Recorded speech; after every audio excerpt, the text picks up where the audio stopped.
Hey, Movie Misfits. Today we're going to be doing a review of Queen and Slim, starring Daniel Kaluuya and Jodie Turner-Smith. I won't be doing any spoilers in this review, but if you've seen the trailer, you kind of get an idea of what the movie's about. Two main characters, Queen and Slim, are on their very first date, and you can tell right already during the first date that this date is not going very well. Slim is a very relaxed character.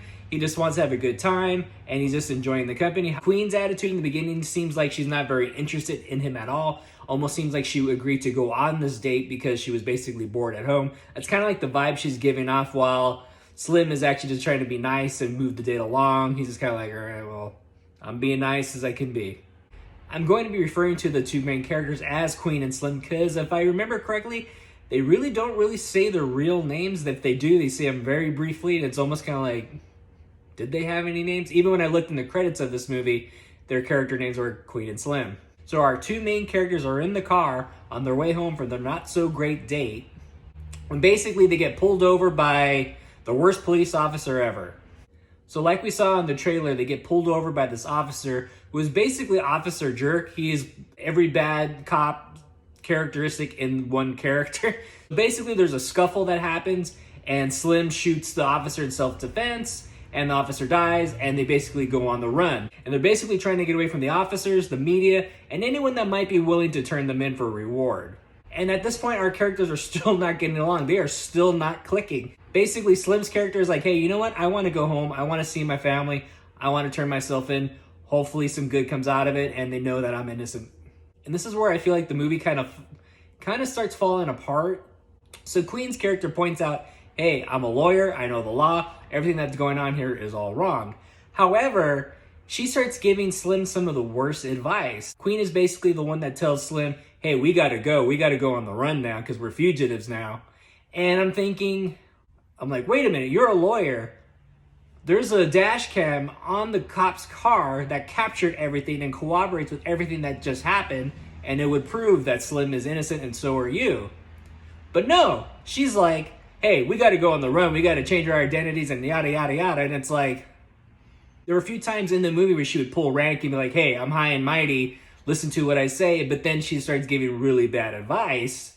And I was like, almost felt like to me, like she was almost like the devil on Slim's shoulder. And I was kind of like, this is kind of weird. But I was like, maybe it's going to go somewhere. And when I say it's going to go somewhere, I even thought at some point in the movie, I was like, hey, I was like, ooh, what if this is more of a psychological movie? I was like, hey, maybe there is no Queen. Queen is just a character that's made up in his head, and that's why she's giving him all this bad advice, and that's why I was like, hey, that kind of makes more sense. Like, I'll put that idea in the back of my thought, and let's, maybe we'll see something like that. However, no, it's not that kind of movie, although it kind of would insinuate in some parts, like, well, maybe it is, because she's literally giving him bad advice every time. There's a lot of inconsistencies with the character. There were times where Slim wanted to stop to get something to eat. He's like, hey, we got to get something to eat. And she was like, no, we can't stop. We can't eat. And he's like, well, we got to get something to eat. And she's like, no, we can't stop. We got to keep going.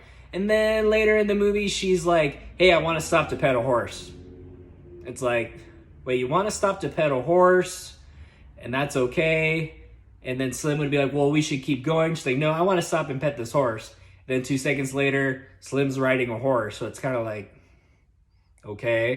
And during all this, after a while, I kind of forgot that the police officers were chasing them. After a while, it just felt like a road movie. I was like, oh, they're just driving across country at this point, because I almost didn't feel like there was any urgency at this point, because the beginning of the film is pretty heavy. You get the whole bad date scenario. You get the being pulled over by the police. Then you get the whole being chased. You get the whole being wanted for murder kind of thing. You get the feel of urgency, and also for these characters to go wherever they need to go.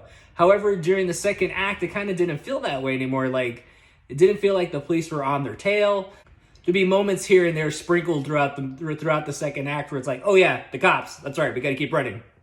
And I'm thinking maybe the reason why I didn't feel any sense of urgency in the film is because I had a few scenes where, like, hey, they're in their car driving and they have the radio on. As soon as like any mention of anything relative to that story comes up, Queen would turn the radio off. So it was almost like that was the audience's outlet to know, like, ooh, state of urgency here. But we had none of that.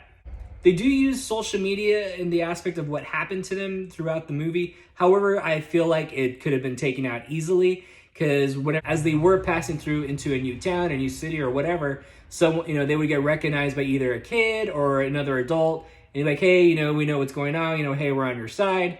However, it's like it didn't play a big part in the movie. I almost felt like if they would have edited the whole social media aspect of the movie out of it, and instead of taking place in present time, it could have been shot in 1970 or 1980, and we could have just been using the regular news TV stations or the radio as a part of the movie. Probably would have had an easier time believing it, especially when she just turned the radio off and that's all you kind of heard about the case.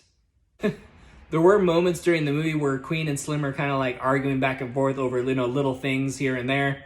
And I was like, man, you guys are still not getting along. There was some points during the movie I was like, dude, just drop her off somewhere, drop her off at a bus stop or take her home and then go on with your life. So back to my inconsistencies with the characters. Slim wants to keep driving because they have learned that they could get away if they go to this one point of the film. And Queen is like, okay, let's go. Let's not stop. But they stop for horses. And as the movie's going along, they're trying, they're getting closer to their final destination. And then Slim is like, hey, you know what? I got something to tell you. I want to dance. That's right. Slim wants to stop and dance. And she's kind of like, no, I don't want to. And then next thing you know, they're dancing. So it's little things like that, like the characters were kind of inconsistent that way. But whatever. I know they had to pad the movie down. The movie was a little over 2 hours. I felt like if they would have trimmed some of those things out, it would have been shorter. I don't mind a long movie. I like long movies, but I do feel like if they would have cut some of those inconsistencies out, the movie would have been a little tighter. A little past the midpoint of the movie, Queen and Slim become like a couple. They start liking each other all of a sudden. I almost didn't buy it because I was almost like, this is forced. But whatever. I mean, the acting in this film was really good, so I give them that. Won't give the ending to the movie away, because like I said, I won't give any spoilers. However, like I said, the problem is the writing wasn't good. I felt like a lot of things could have been changed, Like I said, they wrote the fact that she was a lawyer. I was like, okay, that's good. Don't you know any lawyer buddies that could help? Or don't you know any judges that could help? You seem to know a lot of things, but you're giving all this bad information. Things like that just kind of like kept coming up in my head. And this movie kind of reminded me of Bird Box in that way, where if you watch Bird Box all the way through and just don't ask any questions, because then the more questions you ask, you'll find all the holes in the story and you'll be like, okay, this movie's just stupid.